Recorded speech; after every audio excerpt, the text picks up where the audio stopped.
नमस्कार दोस्तों, पीडब्ल्यू ज्ञान कोश पर आपका बहुत बहुत स्वागत है। दोस्तों, हर साल लाखों स्टूडेंट्स, लाखों एस्पिरेंट्स आईएएस बनने का सपना लेकर के आगे बढ़ते हैं। यूपीएससी फॉर्म भी फिल करते हैं, बट आपको पता है कि कुछ मुट्ठी भर जो लोग होते हैं, जो मेहनत बहुत करते हैं, उनका लक भी बहुत अच्छा साथ देता है। कंप्लीटली अगर भाग्यशाली कहें तो ऐसे में उनका सिलेक्शन हो जाता है, लेकिन पीछे बहुत सारे लोग छूट जाते हैं और वो फिर कुछ ऑल्टरनेटिव्स निकालने की कोशिश करते हैं कि ज़िंदगी में कुछ ऐसा हो जहां पर हमें थोड़ी रिस्पेक्ट मिल जाए। अब ऐसे में कुछ लोग जो हैं वो गलत राह पर भी चल पड़ते हैं और ऐसा ही केस आज हम इस वीडियो में देखने वाले हैं। ये आप जो फोटो देख रहे हैं ये बेसिकली सौरभ शर्मा है। उन्होंने भी आईएएस का सपना देखा था, दिल्ली गए थे, तैयारी की, बट पीछे से पिताजी की डेथ हो गई हार्ट अटैक की वजह से। तो ऐसे में सपना सपना रह गया। फिर उन्होंने डिसाइड किया कि मैं गवर्नमेंट जॉब तो लूंगा, बट उसमें फिर उनको एक रिप्लेसमेंट के फॉर्म में पिताजी का जो आप कह सकते हैं अनुकंपा वाला जो सेगमेंट होता है, उसमें आप देखते हैं ट्रांसपोर्ट डिपार्टमेंट में कांस्टेबल बनने का मौका मिला। और फिर उसके बाद में इन्होंने अपने कुछ इस तरीके से लूप्स डेवलप किए कि इन्होंने खेल खेल दिया करोड़ों का। अगर देखा जाए तो ये बेसिकली मध्य प्रदेश के मुरैना से बिलोंग करते हैं। पिताजी जो थे वो ग्वालियर जेल में एक हेल्थ ऑफिसर के तौर पे काम किया करते थे। तो इनका सपना था कि कैसे भी करके मैं एक ऑफिशियल रैंक पे, टॉप लेवल पे पहुंचूं। बट वही बात कि कहीं ना कहीं किस्मत को कुछ और ही देना था। तो किस्मत ने तो कुछ एक मोड़ दिया, पिताजी की डेथ हो गई, अनफॉर्चुनेट डेथ हो गई। बट उसके बाद में जो सौरभ ने किया है वो पूरे देश के लिए एक शॉक से कम नहीं है। कुछ लोग तो इस बात को देख करके हो सकते हैं कि एक एक्सट्रीम लेवल तक जाकर कमेंट भी करने लगे, बट पॉइंट इज कि यहां पर यह पूरा मामला कोई छोटा मोटा नहीं है। 93 करोड़ रुपीस का मामला है। सैलरी मैक्सिमम 50,000 पर मंथ, करोड़ों रुपए इकट्ठा, और करोड़ों के अंदर 250-250 किलो चांदी मिली है। यह अपने आप में बहुत बड़ी शॉकिंग न्यूज है। आप देखिए, बनना चाहता था कांस्टेबल, पिताजी की मौत के बाद में करोड़ों का किया खेल। और ये जो चीज है ये वाकई में बहुत से लोग, आप समझ सकते हैं, कहीं ना कहीं इस तरीके से ट्रैप में उलझ जाते हैं। और सबसे बड़ी बात क्या है कि जब ये कांस्टेबल लेवल पे होते हुए इस तरीके से करोड़ों का खेल कर सकता है, तो कितना और ज्यादा हायर रैंक के जो ऑफिशियल्स हैं वो इन्वॉल्व होंगे। उनके ऊपर इन्वेस्टिगेशन जब पहुंचेगी तब कितनों का भांडा फूटेगा। इसीलिए इनकी एक आप कह सकते हैं जो मध्य प्रदेश कांग्रेस की तरफ से एक स्पोक्स पर्सन है, उनके द्वारा तो यहां तक कह दिया गया कि जी इस इंडिविजुअल को जेल में डाल लो, पता नहीं इसका एनकाउंटर कब कौन कहां करवा दे। और ये सच भी है, क्योंकि यहां से फिर धागे जब जुड़ने शुरू होंगे तो पता नहीं कौन कौन इसके चपेट में आ जाएगा। ठीक है, तो इस बात को लेकर के हम पूरा डिटेल में समझेंगे कहां पर क्या इन्वेस्टिगेशन चल रही है। बट आगे हम बढ़े उससे पहले मैं आपको बता दूं, पीडब्ल्यू ओनली एज की तरफ से जो भी हमारे यूपीएससी कोर्सेज रन कराए जा रहे हैं, जिन पे आपको 31 दिसंबर 2024 तक 80% तक डिस्काउंट दिया गया था ना, वो अभी 2 तारीख आज तक एक्सटेंड कर दिया गया है। तो आप इन कोर्सेज को ज्वाइन कर सकते हैं अपने रिक्वायरमेंट के अकॉर्डिंग।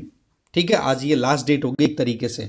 साथ ही साथ आप मुझसे भी जुड़ सकते हैं टेलीग्राम पर इस क्यूआर कोड को स्कैन करके। मेरा नाम है रजनीकांत लाटा। तो बात कुछ ऐसी है कि ये मामला पकड़ में कैसे आया। देखो, होता क्या है कि मध्य प्रदेश में जो लोकायुक्त पुलिस है, जिसके अंदर में पर्टिकुलर एक ब्रांच काम करती है, that is special police establishment, वो रेड मारती है सौरभ शर्मा के कुछ ठिकानों के ऊपर और वहां पर उनको 234 किलो चांदी मिलती है, करोड़ों रुपए कैश में बरामद होते हैं। इसके बाद में डिपार्टमेंट ने अलग अलग लेवल के ऊपर और इन्वेस्टिगेशन किया, तो इनकम टैक्स डिपार्टमेंट भी इस काम में एक्टिवेट हो गया। तो इनकम टैक्स वालों को 52 किलो सोना, 10 करोड़ रुपए नगद मिले। ये और ऐड कर लो। सौरभ शर्मा के खिलाफ में अभी इन्वेस्टिगेशन के अंदर है DRI, income tax department, enforcement directorate और लोकायुक्त, ये सब मिलकर के इन्वेस्टिगेट कर रहे हैं। और इन्वेस्टिगेशन हो भी कहां रहा है, मध्य प्रदेश के अलग अलग ठिकानों पर। एक तो है भोपाल, एक है जबलपुर, एक है ग्वालियर। अब आप देखो, एक कांस्टेबल होकर के इस लेवल तक पैसा इकट्ठा करना, आप खुद देख सकते हैं इमेजेस में, क्या मतलब गड्डियां की गड्डियां, इतना पैसा एक कांस्टेबल के घर से मिला है। और ये आरटीओ कांस्टेबल के चलते यहां पर है तो आरटीओ ऑफिसर के कितना मिल जाएगा, अब ये बहुत बड़ी बात है। और fact of the matter is, आपने खुद ने देखे होंगे कि जो आरटीओ ट्रांसपोर्ट डिपार्टमेंट में जो लोग होते हैं वो कितना ज्यादा करप्शन करते हैं। ठीक है, इवन आप देखोगे कि भाई साहब इंडिया से पहले ही भाग चुके हैं, अब है कहां पर ये पता नहीं है, बट हाँ वकील साहब ने भोपाल जिला न्यायालय में जाकर के अर्जी लगाई कि भाई आप अग्रिम जमानत दे दो, एंटीसिपेटरी बेल दे दो मेरे मुवक्किल को, पर वहां पर वो रिजेक्ट हो गई। तो यहां पर ये एक वाकई में बड़ी कंसर्निंग बात है। दो और जने हैं इसी रडार में, एक का नाम है चेतन सिंह, दूसरे हैं शरद जायसवाल, उनके साथ में भी इन्वेस्टिगेशन चल रही है। बट ये धागे बहुत लंबे खुलेंगे, इसमें कोई डाउट नहीं है यार, इतना लंबा हाथ मारना is a big deal, right. तो टोटल 93 करोड़ का खेल है और बाकी पता नहीं कितना। एक तो व्हीकल मिला था, गाड़ी मिली थी जिसमें 11 करोड़ कैश था, जो मैंने बताया अभी इनकम टैक्स डिपार्टमेंट वालों को मिला था। 52 किलो का सोना मिला था, बहुत बड़ा अमाउंट हो गया ये। और सारा खेल किससे संबंधित है? रिश्वत से संबंधित है। पिछले 9 दिनों में ये केस स्टार्ट हुआ था 23 दिसंबर से, डेट है 23 दिसंबर की, तब से लेकर अभी 9-10 दिन बीत गए हैं। तो फैमिली मेंबर्स के नाम पर भी जब इन्वेस्टिगेशन होना लगा तो मेंबर्स के यहाँ पे फैमिली अलग अलग रिश्तेदारों के घर के ऊपर कैश मिला है, गोल्ड सिल्वर, ठीक है, घर वालों के नाम पे मकान मिले हैं, कई एफडीज मिली हैं बड़ी बड़ी, ठीक है। तो इस तरीके से ये अपने आप में एक बहुत बड़ा स्कैम निकल के आने वाला है अगर transport department of Madhya Pradesh की बात करें। चलो ये तो एक बात हुई, इतने कितने केस होंगे हम केवल इमेजिन कर सकते हैं। तो इतना ज्यादा खोखला हमारा सरकारी सिस्टम हो चुका है जिसकी हद नहीं है।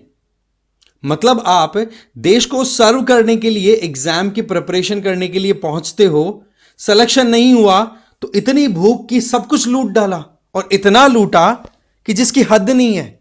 एक आम आदमी जो परेशान होता रहता है अपनी बेसिक नीड्स को फुलफिल करने के लिए, तो फिर वो भी इसी तरीके शॉर्टकट मारने लग गया तो कितनी प्रॉब्लम हो जाएगी।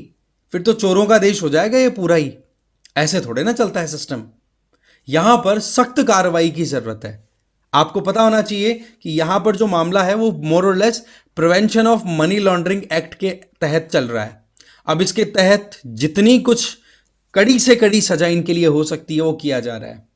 पर एक चीज यहां पर हमें नहीं भूलनी चाहिए, जो कि state Congress, that means Madhya Pradesh Congress के प्रेसिडेंट है जीतू पटवारी, उनके द्वारा कहा गया कि मैं कंसर्न्ड हूं कि इस इंडिविजुअल का नाम तो हाईलाइट हो गया, बट एक्चुअल में इस कार्टेल में कितने लोग इन्वॉल्व हैं, टॉप लेवल के ब्यूरोक्रेट्स भी होंगे डेफिनेटली। क्योंकि ऐसा नहीं हो सकता एक कांस्टेबल इतना पैसा कमा ले और टॉप ऑफिशियल्स को पता भी ना हो। ऐसा तो हो ही नहीं सकता ना। हम एक अगर जनरल केस भी देखें, गलत है नो डाउट, बट हम समझते तो हैं इन चीजों को। तो जो बड़ी मछलियां हैं वो अब इस छोटी मछली को कहीं पर भी नहीं रहने देगी, मार भी सकती हैं। और ऐसे में ये अपने आप में इनकी जान को जो खतरा है उससे बचाने के लिए ये डिमांड की जा रही है कि पुलिस जल्दी से जल्दी सौरभ को अरेस्ट करे और सच्चाई बिल्कुल सामने आनी चाहिए कि कौन कितना एक तरीके से दलदल में फंसा हुआ है। तो ये था पूरा मामला कि आईएएस बनने से लेकर के किस हद तक एक इंडिविजुअल जा सकता है, और ऐसे कई केसेस आते हैं। बट मैं आपको एक ही राय दूंगा और हमें ये ही मान के चलना है कि देखो, जिंदगी जीनी है एक अच्छे कैरेक्टर की जीनी है, क्योंकि अल्टीमेटली आपका जो कैरेक्टर होता है वो बोलता है। पैसा करोड़ भी कमा लोगे तो भी चिंता रहेगी, तो क्या पैसा, राइट।